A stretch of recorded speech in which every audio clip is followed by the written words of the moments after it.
हम बात करें कि आज यहाँ पे आज हमने जो वेबिनार आज जो लगाया कर रहे हैं हम आज उसका जो मकसद क्या है आज की शुरू उसके पर एक छोटा सा इंट्रोडक्शन अगर देखें कि हम लोग एक ऑर्गेनाइजेशन में जुड़े हैं, एक फैमिली की तरह काम कर रहे हैं। हम सभी को मालूम है कि स्कोप काफ़ी अच्छा है, फ्यूचर में जाके काम करेंगे, फ्यूचर में जाके बड़ा बिजनेस करेंगे। एक अच्छी जो मकसद जो मिशन लेके हम सभी लोग चल रहे हैं और मिशन के साथ जुड़ रहे हैं।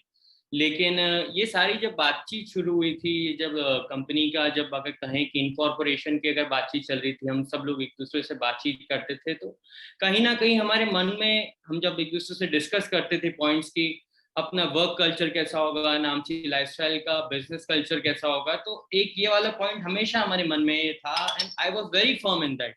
मेरी पूरी फैमिली हम जब बात कर रहे थे कि हमारा जो वर्क कल्चर सिंपल और फॉर ऑल ऑफ देम, यानी कि अगर मैं बात करूं कि अगर कोई चाहे कि कोई स्टूडेंट हो या कोई बच्चा हमारे साथ जुड़ रहा है, कोई हाउसवाइफ हमारे साथ आ रही है, कोई पर्सन हमारे साथ जुड़ रहा है, हमारा कल्चर हमारे ऑर्गेनाइजेशन कल्चर इतना सिंपल और इतना इजी होना चाहिए कि उसको पूरी तरीके से फॉर एग्जांपल के तौर पे आज हम मैं मानता हूं कि हम सभी रिप्रेजेंटेटिव्स हमारे साथ जुड़े हुए हैं, तो सभी लोगों ने कंपनी का प्रेजेंटेशन तो देखा ही होगा। लेकिन एग्जाम्पल के तौर पे बात करें कि आज अगर कोई फ्रेश बंदा है, यानी कि आज 1 मई है, 1 मई से अगर कोई जिसको डायरेक्ट सेलिंग का ए भी नहीं मालूम है, आप सभी लोगों को किसी को एमएलएम इंडस्ट्री वर्क कैसे करती है, डायरेक्ट सेलिंग कैसे काम करता है, कई लोगों को पता होगा।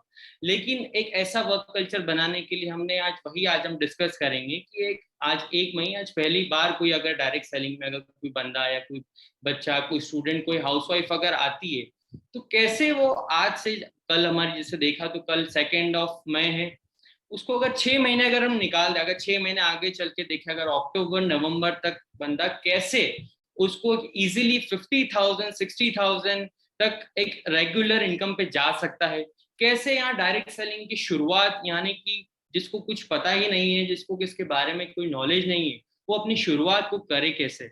यानी आज हम वो सारी चीजें हम लोग अलग अलग, क्योंकि ये फील्ड ऐसी है कि यहाँ पर कई सारे अलग अलग लोगों से इंटरेक्शन करने का मौका मिलता है, उनके मन के क्वेश्चंस हमारे सामने आते हैं। आप जो लोग हैं, आप लोगों के मन में भी कहीं ना कहीं बहुत सारे क्वेश्चंस हैं। तो फ्रेंड्स, आज का ही वो दिन है कि आज हमारे जो मन के क्वेश्चंस हैं और जो सारे हैं हम वहाँ पे क्लियर कर सकते हैं। एक बार तो मैं सबसे पहले स्नेह सर के लिए जबरदस्त तालियां चाहूंगा कि वो आज हमारे साथ यहाँ जुड़े हैं। तो वेलकम स्नेह सर। आज स्नेह सर थोड़ा सा मैं प्रिपेयर होके बैठा हूँ।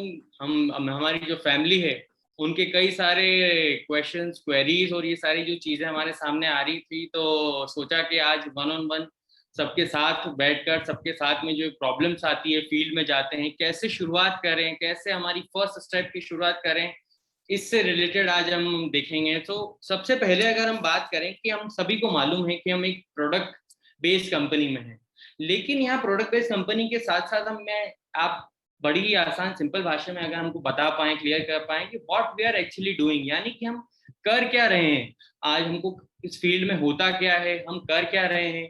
सबको मालूम है, हम सभी जानते हैं कि यहाँ पे कई लोग कई सारे पैसे, बड़े बड़े चेक्स, बड़े बड़े इनकम ले रहे हैं, लेकिन ये हो कैसे रहा है सर, बताइए please. What are you doing? Yes sir. आपके क्वेश्चन के पहले सबको नमस्ते मेरी तरफ से। और हमारे सारे आज स्पेशल जो मीटिंग है अंडमान की, सारे जो हमारे इंडिपेंडेंट रिप्रेजेंटेटिव्स, हमारे सारे आईआरस, हमारे सारे हीरो जो आज इस मीटिंग में प्रेजेंट हैं, सबका मैं वेलकम करता हूं। इस नामची लाइफस्टाइल के ज़बरदस्त आज के जो हमारे वेबिनार है, इसमें आप सभी का स्वागत है।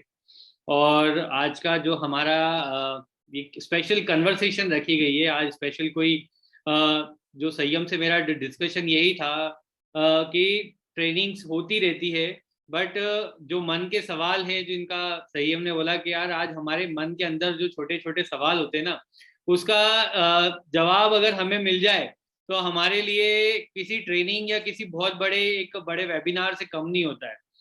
तो हम लोग आज उसी चीज के लिए यहाँ पे आए हैं। और जैसा कि संयम ने क्वेश्चन करा है कि ये है क्या, मतलब हम लोग स्टार्ट कर देते हैं, कई सारे लोग इसमें हम इसमें एडमिशन ले लेते हैं, कई सारे लोग इसमें प्रोडक्ट परचेस करके इसमें काम स्टार्ट कर देते हैं, लेकिन सब लोगों के माइंड में थोड़ा थोड़ा सा आइडिया रहता है कि यार हम कर क्या रहे हैं, और कई बार उनसे कोई उनके घर का बड़ा बुजुर्ग भी पूछ लेता है कि बेटा करते क्या हो तुम, तो वो कोई बोल देता है मैं डायरेक्ट सेलिंग कर रहा हूँ, कोई बोल देता है कि मैं ये नामची में काम कर रहा हूँ। और वो हम लोग भी अच्छे से एक्सप्लेन नहीं कर पाते कि हम एक्चुअली करते क्या हैं। सो आज हम लोग बड़ा ही अच्छा क्वेश्चन है कि हम इसके एक स्टार्ट के लिए कि बेसिकली हम लोग कर क्या रहे हैं। तो मैं स्टार्टिंग करना चाहूंगा कि दुनिया में पैसे कमाने के मोटे मोटे रूप में दो ही तरीके होते हैं। आप या तो बहुत सारा पैसा लगा दो, आपकी फैमिली में बहुत सारा पैसा है तो आप पैसा लगा दो और एक अच्छा बिजनेस खड़ा कर लो, कई सारे एम्प्लॉय रख लो, फिर वो एम्प्लॉय आप लोगों के लिए काम करेंगे और आप लोगों को पैसा आएगा, आप लोगों का पैसा आपके लिए काम करेगा। एक ऑप्शन है कि हमारी फैमिली में अगर हम लोग के पास बहुत ज़्यादा पैसा नहीं है कि हम एक बड़ा बिजनेस खड़ा कर सकें, तो हम लोग क्या करते हैं कि एक जॉब, हमारी अच्छी एजुकेशन कंप्लीट करते हैं, जॉब करते हैं और हम लोग हमारे टाइम को वहाँ पे लगाते हैं। हम लोग हमारे 8 से 10 घंटे हमारे लगाते हैं और हम लोग वहाँ से उन 8 घंटे के लिए, 10 घंटे के लिए हमको सैलरी मिलती है। मोटे मोटे रूप में गवर्नमेंट जॉब हो, प्राइवेट जॉब हो, बिजनेस किस तरीके का है, काम किस तरीके का है, ये सारे डिवाइड किए जा सकते हैं, लेकिन मोटे रूप में ये दो ही एक तरीके होते हैं हम लोगों के लिए काम करने के लिए। बट आज अगर हम लोग देखें कि दुनिया किस तरफ आगे बढ़ती जा रही है, दुनिया कैसे काम कर रही है, कई लोग इसको कहते हैं कि हम लोग बिजनेस कर रहे हैं, लेकिन वो इसको एक्सप्लेन नहीं कर पाते कि हम लोग बिजनेस कैसे कर रहे हैं, ये बिजनेस कैसे हो गया, ये इसको हम लोग एक बिजनेस कैटेगरी में कैसे लेके आ सकते हैं। तो मैं एक एक बिजनेस का एक मोटे मोटे रूप में अगर आपको बताऊं कि एक बिजनेस क्या होता है।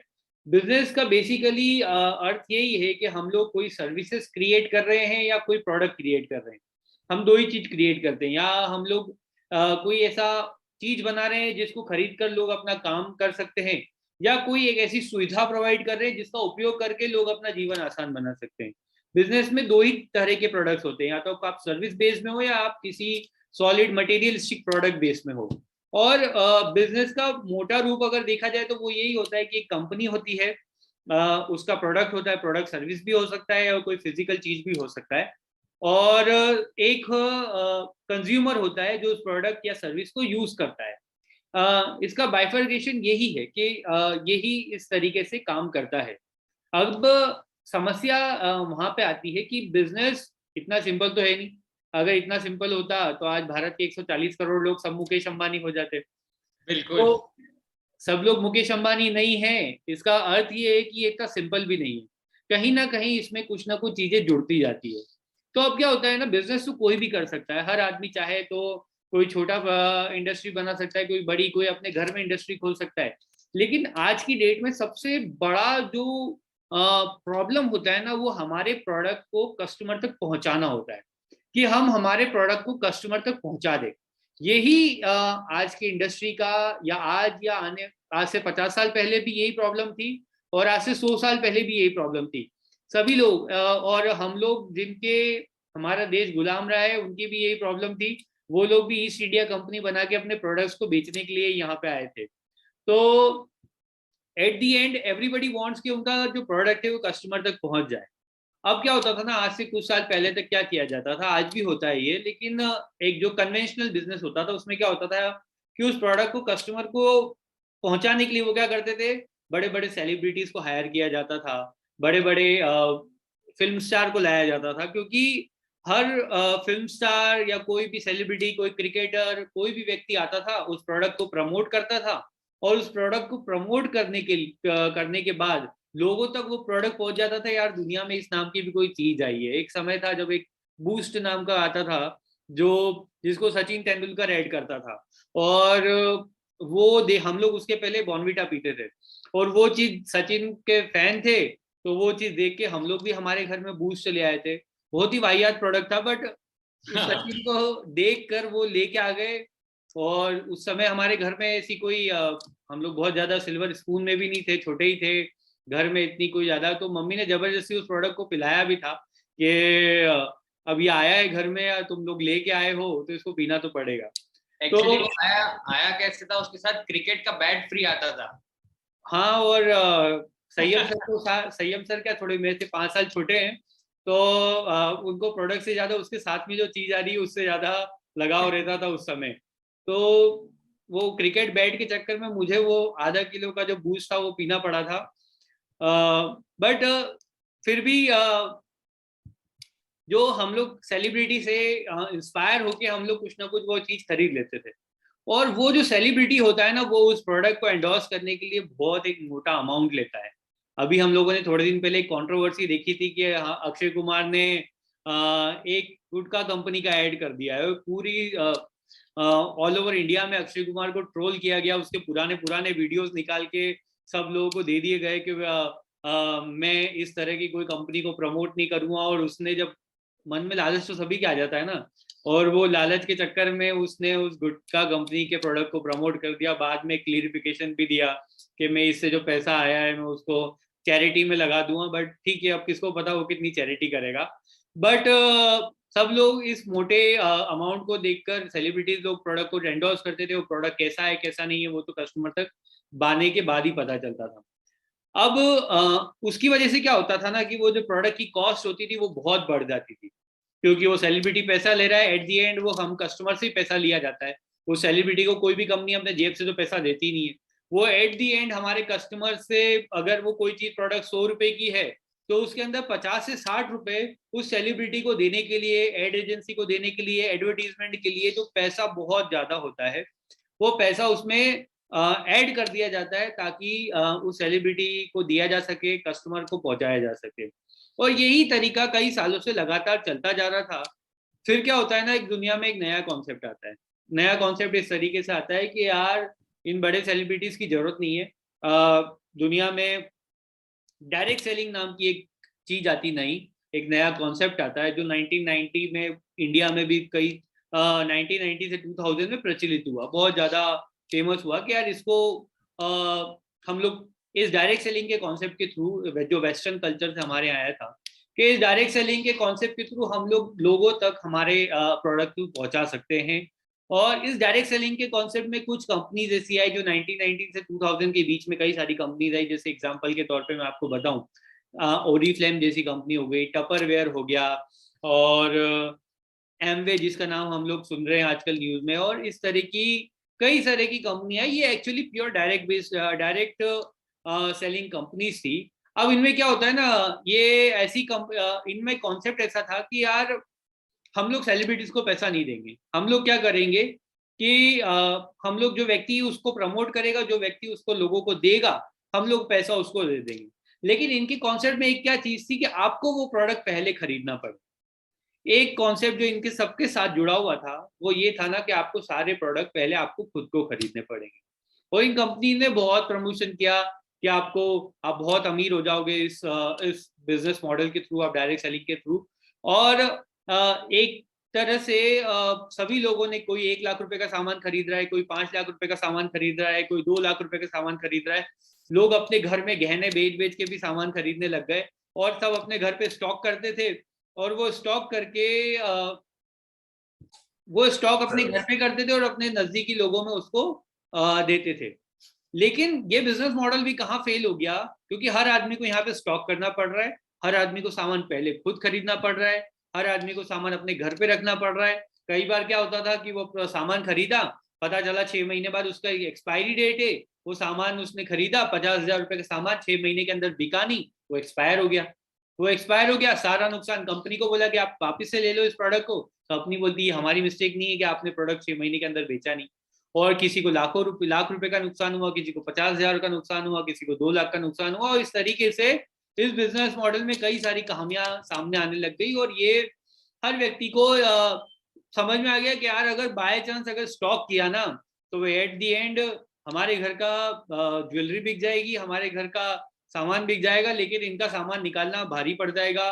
और कई सारे लोगों ने कोशिश भी करी, कुछ लोगों ने बेच दिया, कुछ लोग नहीं बेच पाए। और ये बिजनेस मॉडल 2005 तक आते आते ऑलमोस्ट फेल हो गया कि यार प्रोडक्ट को अपने घर पे रख के स्टॉक करके आप लोग उसको बेच नहीं सकते।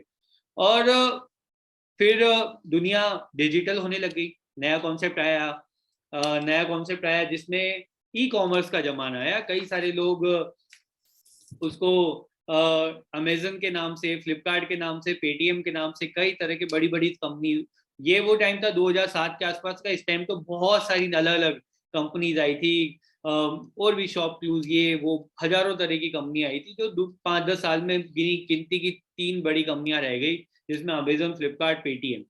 इन्होंने क्या बोला ना, इन्होंने बोला कि यार आप एट द एंड आपको कस्टमर चाहिए ना, हम आपको कस्टमर देंगे, आप हमारे पास ये सामान दे दो, हमको हमारी वेबसाइट पे सामान डाल दो, हमारी वेबसाइट पे इस सामान को रख दो, एट द एंड आपको कस्टमर चाहिए ना, हम आपको कस्टमर लाके दे देंगे।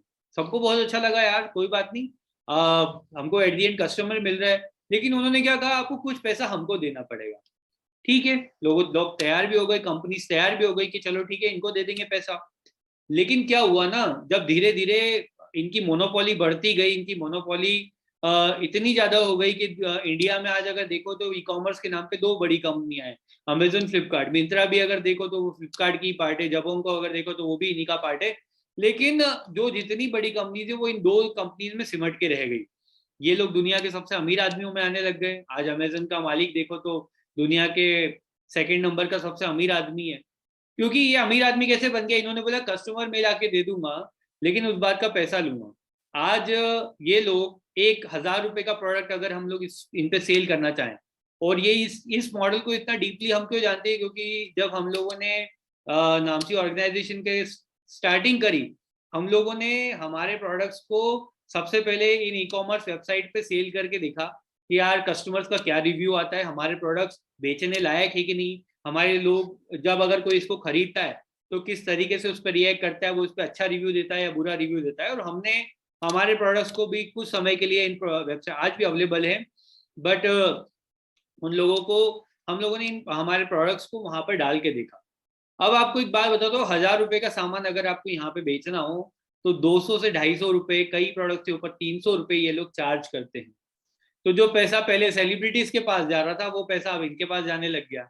और एट दी एंड नुकसान में हमारा एक आम इंसान, एक मिडिल क्लास फैमिली, हर हम लोग, हमारे पहले कम से कम हमारे देश के सेलिब्रिटी के पास तो जाता था, अब तो ये पैसा हमारे यहाँ से विदेशों में जाने लग गया है। फ्लिपकार्ट का अगर ओनर देखे तो आज वॉलमार्ट है, जो यूएस की कंपनी है। अमेजन का मालिक तो यूएस का ही, अमेजन कंपनी स्टार्ट यूएस से हुई थी। पेटीएम अगर देखो तो पेटीएम में सबसे ज्यादा इन्वेस्टमेंट चाइनीज है। तो आज जो पैसा हमारे देश में यूज होना चाहिए, हमारे देश में रहना चाहिए, वो बाहर जाने लग गया। और ये बिजनेस मॉडल भी अब चल रहा है, लेकिन सभी लोगों को पता चल गया कि यार यहाँ पे अगर सामान बेचना है तो बहुत ज्यादा पैसा देना पड़ेगा, और ये पैसा जाता है लोग एट दी एंड हमारे आम इंसानों की जेब से पैसा जाता है। उसी के साथ ये जो कोविड लॉकडाउन 2020 आया, उसके बाद एक नया कॉन्सेप्ट आया जिसका नाम था सोशियो कॉमर्स। और उस सोशियो कॉमर्स में जब दुनिया घर पे बैठी हुई थी, पूरा डिजिटल हो चुकी थी, तब हम लोगों ने देखा कि यार इंटरनेट में जितनी पावर है ना, उससे ज्यादा पावर लोगों में है, उससे ज्यादा पावर इन्फ्लुएंसर्स में है, उससे ज्यादा पावर एक व्यक्ति की कही हुई बात में है। आप कितना भी टीवी पर ऐड कर लो, आप कितना भी किसी चीज को प्रमोट कर लो, लेकिन हमारा दोस्त या हमारा पड़ोसी जब बोलता है ना कि यार मैं ये सामान लेके आया हूँ, मैं ये प्रोडक्ट लेके आया हूँ, मैं ये चीज लेके आया हूँ और ये बहुत अच्छी है, और वो चीज हमको ज्यादा अट्रैक्ट करती है, बजाय कि कोई टीवी पे सचिन, विराट या धोनी या शाहरुख खान या अमिताभ बच्चन आके जब बोलता है ना, उससे ज्यादा हमारा जो दोस्त बोलता है ना कि यार ये प्रोडक्ट मैंने लिया है, या ये मैंने चाय ये ली है, या मैंने ये कॉफी ली है, या मैंने ये नई चीज ली है जो बहुत अच्छी है, आप तू भी इसको ट्राई करके देख। और ये इस चीज को, लोगों के इन्फ्लुएंस को, लोगों की इन्फ्लुएंसिंग पावर को, लोगों के रिलेशन को, इस पावर को जो नया नाम दिया गया, वो नाम दिया गया सोशियो कॉमर्स। और ये सोशियो कॉमर्स इस तरीके से है कि हमारे सोशल सर्कल में अगर हम लोग हमारा बिजनेस करते हैं तो इस सोशियो कॉमर्स इसको नाम दिया गया। अब ये कैसे काम करता है, आज अगर हम लोग एक चीज देखें कि एक हीरो को पैसा क्यों दिया जाता है, एक एक्टर है या एक स्टार है, टीवी स्टार है, उसको पैसा क्यों दिया जाता है, कोई वो चीज प्रमोट करता है तो उसको पैसा इस चीज का दिया जाता है कि यार इसके इतने सारे फैंस हैं, इसकी इतनी सारी फैन फॉलोइंग है, और जब ये कोई चीज बोलेगा ना तो लोग खरीद लेंगे। और उसी प्रकार से आज अगर हम लोग देखें, जैसे बेलेंडा मैम है हमारे साथ, वो तो जानती ही है हॉस्पिटल के बारे में, कि अगर हम लोग कोई मेडिसिन है वो जेनेरिक मेडिसिन खरीदे तो वो 2 रुपए की होती है, और अगर हम कोई ब्रांडेड मेडिसिन खरीदे सेम तो वो 100 रुपए की होती है। तो उसमें इतना पैसे का डिफरेंस क्यों आ जाता है? क्योंकि वो पैसा उस डॉक्टर को, उसमें 40 से 50 रुपए उस डॉक्टर को जाता है, क्योंकि वो डॉक्टर उस मेडिसिन को प्रमोट करता है, तो वो पैसा उसको चला जाता है। तो बेसिकली एट दी एंड हम लोग एक चीज अगर देखें कि एक हीरो का अगर 1 करोड़ 2 करोड़ के उसके फैन है, उसको उस बात का पैसा मिलता है कि मैं इतने लोगों को इन्फ्लुएंस कर सकता हूँ। एक डॉक्टर के जितने सारे पेशेंट्स होते हैं, वो उतने सारे पेशेंट्स को बोल सकता है कि आपको ये दवाई खानी है, ये दवाई से आपको राहत होगी, इस बात का उसको पैसा दिया जाता है। अगर हम लोग भी हमारे सर्कल में जो लोग हमारे फ्रेंड्स है, हमारे रिश्तेदार है, हमारे नेटवर्क में जितने लोग होंगे, हमारे लोगों को अगर हम बताते हैं कि आप ये प्रोडक्ट यूज करिए, मैं इस प्रोडक्ट को यूज कर रहा हूँ, और अगर आप लोग इस प्रोडक्ट को यूज करोगे तो आपको बहुत फायदा होगा, उस बात का पैसा हमको मिलता है। अगर हम लोग देखें कि अगर किसी आदमी का 10 लोगों का नेटवर्क है तो उसकी कमाई उतनी है। अगर कोई डॉक्टर है तो उसके 1000 लोगों का नेटवर्क होता है, 1000 पेशेंट होते हैं जो उसके एक महीने में उसके पास आते हैं, तो उसको 1000 लोगों के हिसाब से पैसा मिलता है। और अगर कोई 1 लाख लोग का नेटवर्क होता है, जैसे कोई 1 करोड़ लोगों का नेटवर्क है, जैसे जिसके पास एक्टर है या क्रिकेटर है, उनके पास उतना नेटवर्क है, और उनके पास जब उतना नेटवर्क होता है उनको उस बात का पैसा मिलता है। तो बेसिकली एक एक चीज हमको समझ में आ गई कि जिसके पास जितना नेटवर्क होगा ना, और सोशियो कॉमर्स में हम यही करते हैं, हमारा जो सर्कल है, हमारा जो नेटवर्क है, हम उस नामची लाइफस्टाइल में जो सोशियो कॉमर्स बेस्ड एक बिजनेस है, हम उसमें हमारे नेटवर्क में कुछ लोगों को बताते हैं कि ये प्रोडक्ट बहुत अच्छा है, ये प्रोडक्ट आप यूज कर सकते हो, इस प्रोडक्ट का आप फायदा उठा सकते हो, और उस बात का हमको पैसा दिया जाता है। यहाँ पे कोई रॉकेट साइंस नहीं है, कोई ऐसा नहीं है कि जिन है जो आपको बता रहा है कि भैया यहाँ पे अगर आप लोग आ गए तो आप करोड़पति हो जाओगे। बिल्कुल सिंपल है। कल को जो पैसा ये ई कॉमर्स कंपनीज को दिया जा रहा था, कल को जो पैसा एक्टर्स को दिया जा रहा था, कल को जो पैसा एडवर्टीजमेंट पे खर्च किया जा रहा था, आज वो पैसा एक आम इंसान तक पहुंचाया जाता है। एक आम इंसान जो अपने लोगों में उस प्रोडक्ट को पहुंचाता है, उस सर्विस को पहुंचाता है, और उनको सर्विस के साथ जोड़ता है, उन तक वो पैसा पहुंचाया जा सकता है। और सबसे अच्छी बात यह है कि ये एक ऐसा बिजनेस है जिसमें बहुत ज्यादा पैसा ना लगाना पड़ता है, और एक आम इंसान जो आज बड़े लोग जितना पैसा कमा रहे हैं वहां तक पहुंच सकता है, धीरे धीरे करके अपने नेटवर्क को ग्रो करके वहां तक पहुंच सकता है। यहाँ पे हमको फैसिलिटी मिलती है कि हम हमारे नेटवर्क को ऑल ओवर इंडिया में फैला सकते हैं। आज अगर हम लोग कोई छोटा बिजनेस भी स्टार्ट करते हैं तो वो शहर से ज्यादा हम लोग हमारा नेटवर्क नहीं बना सकते, लेकिन ये आज डिजिटल तरीके से इस सोशियो कॉमर्स में हम लोगों को ये फैसिलिटी मिलती है कि हम लोग चाहें आज अंडमान में बैठ के हम लोग उदयपुर में, हम लोग राजस्थान में, हम लोग गुजरात में, जहां चाहे वहां बिजनेस कर सकते हैं। क्योंकि जो सबसे बड़ी प्रॉब्लम जो ओरीफ्लेम, टपरवेयर, इन सब की प्रॉब्लम थी कि पहले आपको सामान खरीदना है, कस्टमर तक आपको सामान पहुंचाना है। लेकिन सोशियो कॉमर्स में जो सबसे अच्छी बात आई है कि सामान जितना भी होगा, प्रोडक्ट जो भी होगा, अगर वो प्रोडक्ट 100 रुपए का भी है और वो प्रोडक्ट अगर 1 लाख रुपए का भी है, कोई भी प्रोडक्ट हो, वो कस्टमर तक डायरेक्ट कंपनी पहुंचाएगी। हम लोगों को सिर्फ इन्फ्लुएंस करना है, हम लोगों को सिर्फ बताना है कि ये प्रोडक्ट मैं वो यूज कर रहा हूँ, मुझे बहुत अच्छा लग रहा है, आप लोग भी चाहो तो इस प्रोडक्ट को यूज कर सकते हो। तो बहुत सिंपल बिजनेस है। कोई इसमें आपको पीएचडी होल्डर होने की जरूरत नहीं है, कोई आपको एमबीए होने की जरूरत नहीं है। आप एक आम इंसान भी जो थोड़ा बहुत पढ़ा लिखा है, जो मोबाइल चला सकता है, जो लैपटॉप चला सकता है, मोबाइल आजकल सब लोग चलाते हैं, जो पढ़ा लिखा नहीं है तो भी वो चला लेता है मोबाइल। तो एक कोई भी इंसान, एक छोटा सा चाय की दुकान चलाने वाला, एक बड़ा से बड़ा डॉक्टर, इंजीनियर, कोई भी व्यक्ति इसको कर सकता है, और बहुत अच्छे तरीके से अपने नेटवर्क को ग्रो करके इस बिजनेस में लाखों से करोड़ों तक पहुंच सकता है।